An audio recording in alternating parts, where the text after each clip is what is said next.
Glenn Fredly Deviano Latuhamalo, lahir di Jakarta 30 September 1975, meninggal di Jakarta 8 April 2020 pada umur 44 tahun.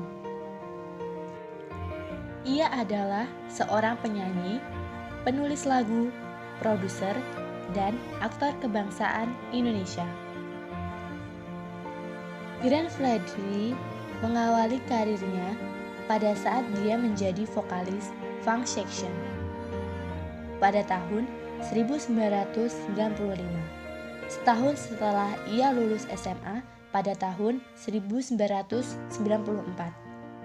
Funk Section meluncurkan sebuah album eksekutif yang dikemas secara apik.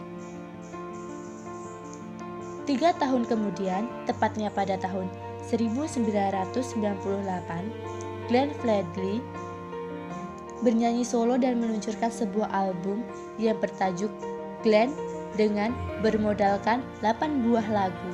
Dalam album ini terdapat 3 buah lagu yang sering dinyanyikan Glenn, yaitu Kau dan Cukup Sudah, serta Mobil Mama yang menjadi hits di Malaysia.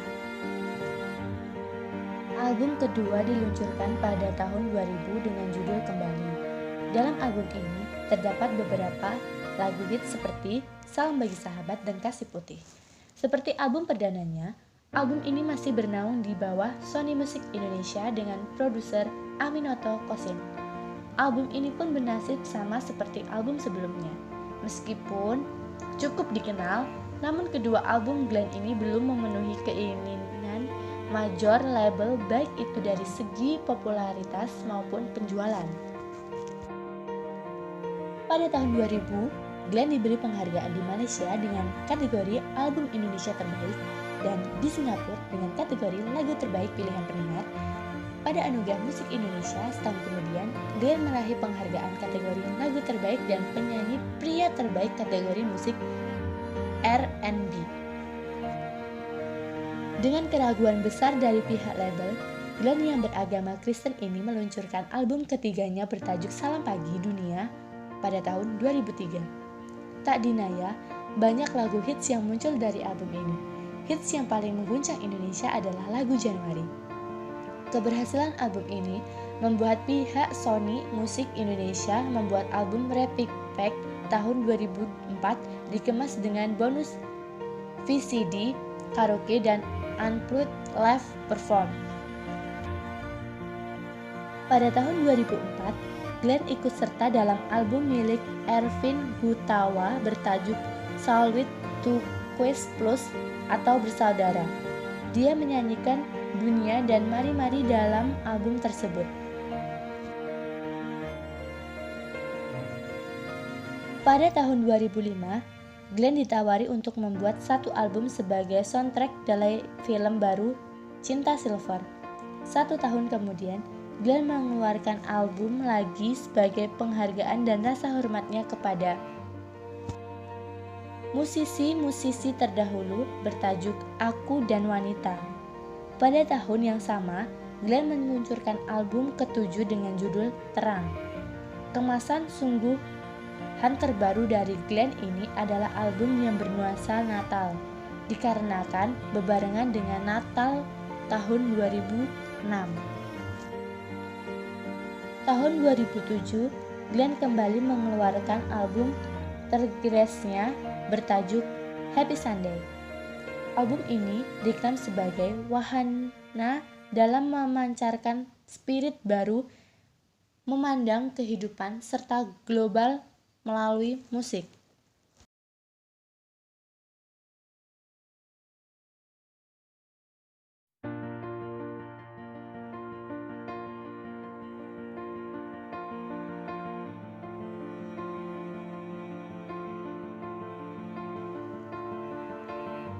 Glenn menjadi pembimbing bagi grup vokal Pasto dalam sebuah acara pencarian bakat di Trans TV. Pasto memenangi kontes tersebut.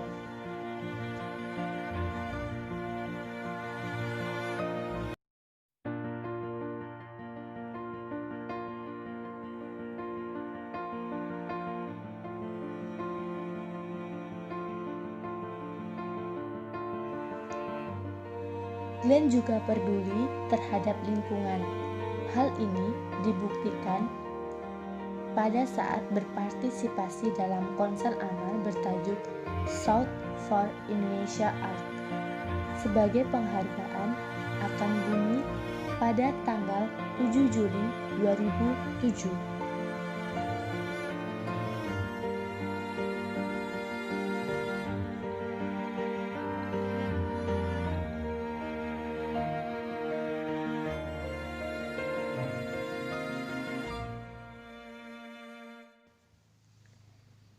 Pada awal tahun 2005, Glenn menciptakan lagu Kita Untuk Mereka yang didedikasikan untuk korban tsunami di Aceh.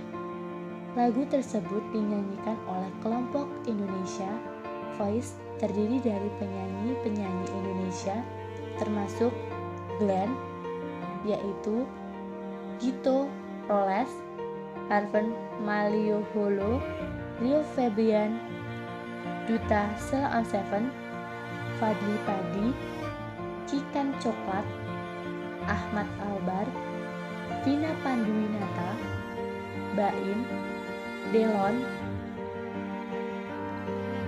Tia Afi, Ruth Sahanaya, Syahrini, Ublet, dan lainnya. Bersamaan dengan Indonesia Voice, Glenn ikut menyanyikan lagu Rumah Kita dalam album Tribute to Ian Antono. Dinamika perjalanan kalian Glenn terus berlanjut lewat trio Lestari yang terbentuk pada tahun 2011 bersama Sandy Sandoro dan Tompi. Glenn pernah pula berperan sebagai aktor pendukung dalam sebuah film kontroversial bernuansa toleransi berjudul Tanda Tanya di bawah rumah produksi sutradara Hanung Bramantyo. Ini merupakan film lebar pertama Glenn Fredly. Akhir tahun 2011, Glenn berkolaborasi dengan Ras Muhammad membuat lagu berjudul Tanah Perjanjian. Lagu ini bercerita tentang keprihatinannya terhadap permasalahan di Papua. Lagu ini dibagikan secara gratis melalui situs resmi Rolling Stone Indonesia.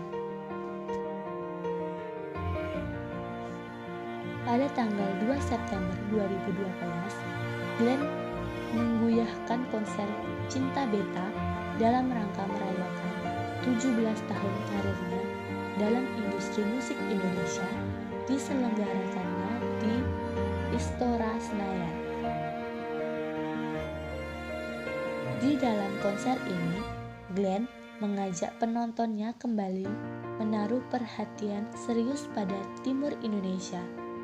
Dari konsep hingga artis pendukung pun memang dibuat sesuai dengan pesan yang disampaikan oleh Glenn dalam penggelaran musiknya ini. Lebih dari 5.000 penonton hadir dalam malam itu. Setelah 3 tahun, Glenn disibukkan dengan minat barunya sebagai produser film. Cahaya dari Timur, Beta Maluku, Filosofi Kopi, dan Surat dari Praha. Pada tahun 2015, Glenn menyelenggarakan tur 20 kota dari sebuah konser besar dalam merayakan 20 tahun ia berkarya. Tanggal 17 Oktober 2015, Istora Senayan menjadi saksi bersejarah buat Glenn dan musik Indonesia. Salah satu konser terbaik di tahun 2015. Seperti biasa, di dalam setiap konsernya, Glenn selalu mempunyai pesan. Kali ini, ia mengangkat pesan musik 90-an. Masa ia tumbuh dan berkembang di era musik itu pun mengajak Funk Section sebagai salah satu kejutan bagi para penonton. Dan lagi-lagi penonton yang hadir lebih dari 7.000 orang malam itu. Salah satu musisi yang dikagumi bahkan disebut sebagai pahlawan oleh Glenn sejak belia adalah Ruth Sahanaya. Di tahun 2016, ketika Mama Ute biasanya dipanggil oleh kerabat dekatnya, merayakan 30 tahun berkaryanya, Glenn merayakan ulang tahun dengan menyelenggarakan konser bertajuk Tanda Mata Glenn Fredly untuk Ruth Sahanaya pada tanggal 30 September 2016 di Balai Saprini, Jakarta. Begitu bermakna sosok Ruth Sahanaya dalam kehidupan dan karir musik Glenn, baik itu sebagai motivasi maupun sosok idola. Konser ini pun membawa pesan regenerasi dan kepedulian Glenn terhadap industri musik Indonesia.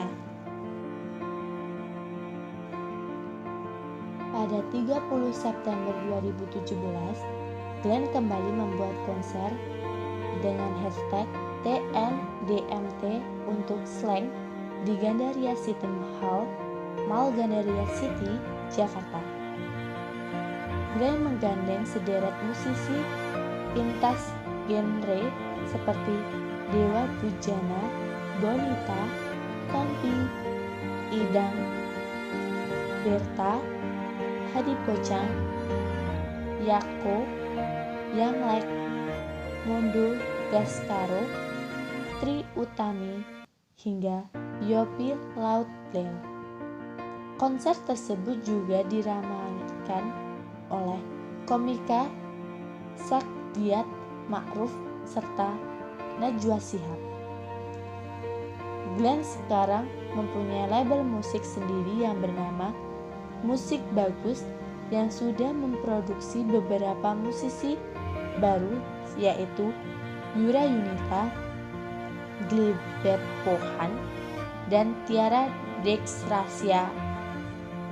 Tahun 2017, salah satu agenda Glenn Fredly adalah merilis album pertama Tiara di bawah label Musik Bagus.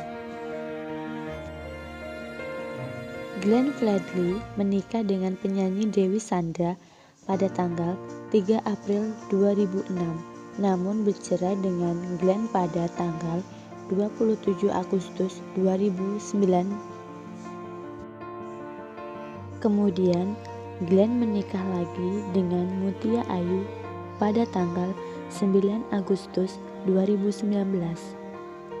Dari pernikahan keduanya ini dengan Mutia Ayu, Glenn dikaruniai seorang anak yang bernama Gewa Atlana Samayem Latu Hamalo yang lahir pada tanggal 28 Februari 2020 dengan berjenis kelamin perempuan. Glenn meninggal dunia pada Rabu 8 April 2020 pukul 18 waktu Indonesia bagian Barat di Rumah Sakit Setia Mitra Fatmawati, Jakarta. Glenn meninggal pada usia 44 tahun. Glenn dikabarkan meninggal dunia akibat penyakit meningitis yang dideritanya. Musisi Glenn Fredly meninggal setelah sempat berjuang melawan penyakitnya. Penyakit meningitis atau radang selaput otak yang dideritanya. Pihak keluarga Glenn mengatakan bahwa Glenn Fredly mulai dirawat di rumah sakit pada tanggal 6 April 2020 lalu. Namun, kondisi mulai memburuk pada 8 April 2020 pagi. Setelah sempat masuk ruang rawat intensif, keluarga mengatakan bahwa Glenn meninggal dunia pada 8 April 2020 pukul 18:47 WIB. Glenn meninggalkan putrinya yang belum genap berusia 2 bulan dan istrinya Mutia Ayu. Unggahan terakhir Glenn Fredly dalam akun Instagramnya adalah ucapan ulang tahun untuk sang istri, disertakan rekaman video mereka santai di Pantai Paru, NTT. Glenn Fredly selain melahirkan karya musik yang indah, juga dikenal aktif dalam membela hak-hak musisi dan kegiatan sosial lainnya. Kedekatannya dengan banyak kalangan membuat banyak orang kehilangan sosok yang dikenal ramah dan memiliki kepedulian yang tinggi ini.